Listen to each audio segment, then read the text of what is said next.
Hey guys, and welcome on in for today's video. Excited to talk about this one. I've compiled a list of 11 individuals that I think would be interesting vice presidential choices for Elizabeth Warren if she is able to go on and win the 2020 Democratic nomination. And out of these 11 individuals, I'd love to hear who you guys think would be the best VP choice and a running mate for Warren. But I'm also probably missing people that you think would be a great choice as well. So I'd love to hear about those potential VP picks as well down in the comments section. So I'm just going to run through this list and kind of highlight maybe some areas of strength that they could bring as a vice presidential nominee to an Elizabeth Warren ticket. So starting off here with Beto O'Rourke, he just bowed out of the race yesterday, actually. Very strategic pick in nature. He diversifies the ticket in the fact that he's a bit younger than Warren. He's also a male, but specifically coming from the state of Texas. Texas has a very high population, a ton of congressional races up for grabs, not just on the federal level, but there's also going to be a ton of people in Texas on the state level for races as well. So even if you don't win the state of Texas on the presidential side of things, if you can increase Democratic voter turnout and enthusiasm, you can still have success in terms of possibly flipping congressional seats on the federal level or having success in those state races as well. But Texas, even if the Democrats don't pick Beto O'Rourke, is going to be a very interesting state to take a look at. A lot of the polls that we're seeing are showing a fairly competitive race right now between some of these upper-tier Democratic hopefuls and President Trump. Perhaps Beto O'Rourke does enough to push the Democrats over the line. And when we're looking at the American Southwest, this is an area where Democrats have been trending in a positive direction, where the demographics of the region are really paying off dividends in terms of making states more competitive or maybe even safer for Democrats than what they've been in the past. And Texas is the next potential battleground state. Having O'Rourke as your VP pick makes that even more of an interesting scenario going into 2020. Now, the next option that I have here is very strategic in nature in terms of targeting the specific state of Wisconsin. Doesn't do a whole lot to diversify the ticket, but Tammy Baldwin, the senator from the state of Wisconsin, did a very good job in her re-election bid in 2018, winning by double digits. And Wisconsin, arguably the most important state to win, whether you're the Republicans or Democrats, and having Baldwin as your VP pick goes a long way in potentially picking up that state. Moving over to Andrew Gillum, strategic in the fact that it diversifies the ticket, a younger African-American male, somebody who's viewed as an up-and-comer within the Democratic Party. And it also targets a specific state, that being Florida. And kind of like Texas, Florida, very high population, a ton of congressional races. So even if you do come up short winning on the presidential level, if you can increase that Democratic voter turnout, perhaps you're able to flip some interesting congressional races on the federal level or in those state races on top of that. But Gillum, he positioned himself a bit more to the left in terms of running in 2018. It was a big upset, his win in the governor primary on the Democratic side, and came up just short, one of the closest elections that we saw in the 2018 midterms. But at the end of the day, coming up just short to obviously, on the Republican side, Ron DeSantis was running against him, but it was a very intriguing, interesting race all the way to the end, and not just helping in Florida, but also potentially increasing African-American voter turnout across the board, which is a very important voter block for the Democratic Party going into 2020. Stacey Abrams, kind of a similar situation to Andrew Gillum, where she inspired a lot of enthusiasm in her run for the governor in a southeastern state, this one being the state of Georgia. Now, out of these southeastern states, Georgia is one that is a bit more interesting and competitive than some of its neighboring states. And the reason for that is it's an extremely diverse state, but also the suburban and urban area in and around Atlanta has been trending towards the Democrats, and that's where a ton of the population in Georgia is. So if you can increase voter turnout and have it vote for Democrats in that part of the state, it can make things even more interesting on the state level. So perhaps that puts Georgia more in play, not just in terms of the presidential race, but there's also going to be an interesting Senate race as well, more than likely in Georgia going into 2020.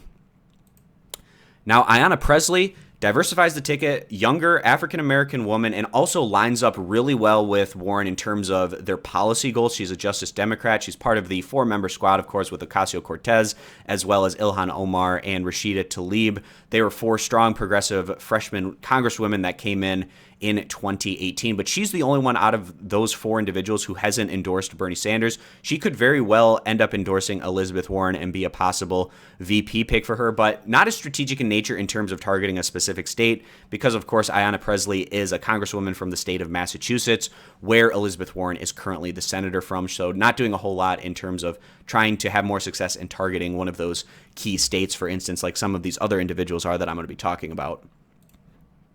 Talking about Jared Polis next. He is the more progressive, not Republican, Democratic governor from the state of Colorado. Of course, a lot of people know about Hickenlooper as being the former Colorado governor, but Polis is the current governor of the state and much more progressive than his predecessor. Diversifies the ticket, not just being a man, but also a member of the LGBT community, and targeting a state like Colorado, which is becoming a bit safer for the Democrats than it used to be, but still perhaps plays a role in not just locking up a state like Colorado, but also perhaps helping more so in that region of the country where the Democrats have been able to make gains.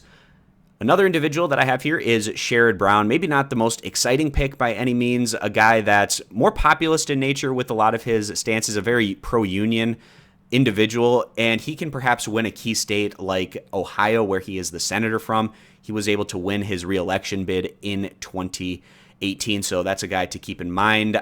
However, probably a little less likely that Sherrod Brown would be picked than maybe a lot of these other individuals that I'm going to be talking about, but specifically if the establishment Democrats have anything to say about it, they would love to have this pick with Sherrod Brown. He's not as right-wing as a lot of Democrats in the Senate, but still somebody that the establishment Democrats would be able to stomach as a VP pick for Elizabeth Warren. But then when you play that game, you get the progressive wing, and those that are on the left don't get as excited about turning out and voting for that ticket. So that's also a balancing act that has to be considered when you're making your VP pick.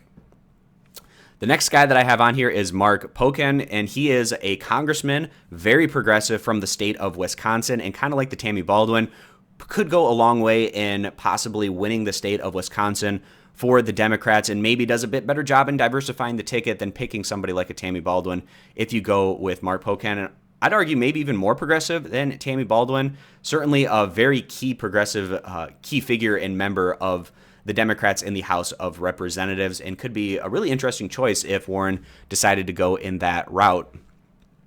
Then I have Jon Tester here, possibly making things interesting and to try to win a state like Montana.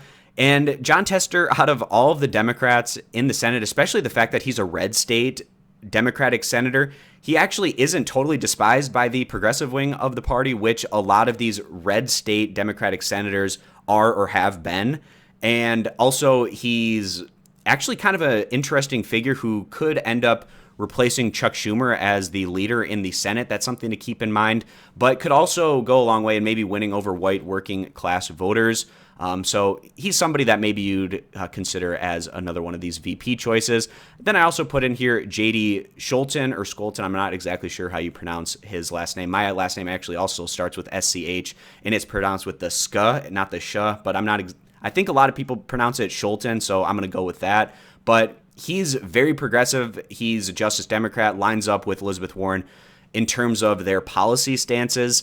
Now, he's from the Midwest and can also go a long way in maybe trying to win over white working class voters, and targets a key state like Iowa. In the 2018 midterms, there's 4 congressional districts in Iowa. Democrats won 3 of them. The most Republican-leaning of the districts is where Scholten ran, and he was extremely close to possibly picking up that upset. He came up a couple of percentage points short, but if you can do really well in the most Republican congressional district, I believe it was the 4th congressional district of Iowa, that makes it so that statewide you can possibly do better for the Democrats as a whole and possibly picking up that state in the Midwest. And then I just have one more individual here, and that is Bernie Sanders. Now, in terms of policy, obviously lining up quite a bit with a lot of the goals that Elizabeth Warren wants to promote, but really what Sanders would do as a VP is that grassroots movement, that base of supporters and donors. I don't think you can replicate that by picking any other VP, especially if you're going to be running a presidential campaign without taking that big donor money. having a strong grassroots network is very important, and Bernie Sanders can clearly bring that to the table. And we also might get a situation as we go towards the Democratic convention where none of the candidates have the 50% of the pledged delegates needed to win on the first ballot. So if Elizabeth Warren, for instance, is in first place with, let's just say, 35 or 40% of the pledged delegates, well, if you have a situation where Bernie Sanders comes in with, let's just say 20% of the pledged delegates, they could unify their ticket, get over that 50% threshold, and then, again, like I said, unify those pledged delegates so that Elizabeth Warren could go on and win the nomination without having to go to another ballot and then bringing the superdelegates in. And obviously those superdelegates are more than likely going to be for who's ever the establishment-backed candidate, which is probably either going to be Buttigieg or Biden at this point in time. So if the progressives want, they can possibly unite their ticket and win on the first ballot with those pledged delegates. So those are the 11 individuals that I've compiled in this list as possible interesting VP choices for Elizabeth Warren, and I'd love to know who you guys think would be the best option for her to pick to have success in 2020, or if I missed out on some that you think would be interesting options, would love to hear about those as well down in that comment section. So I appreciate you guys stopping by. Consider subscribing to the YouTube channel, and I hope to see you guys back here for future videos.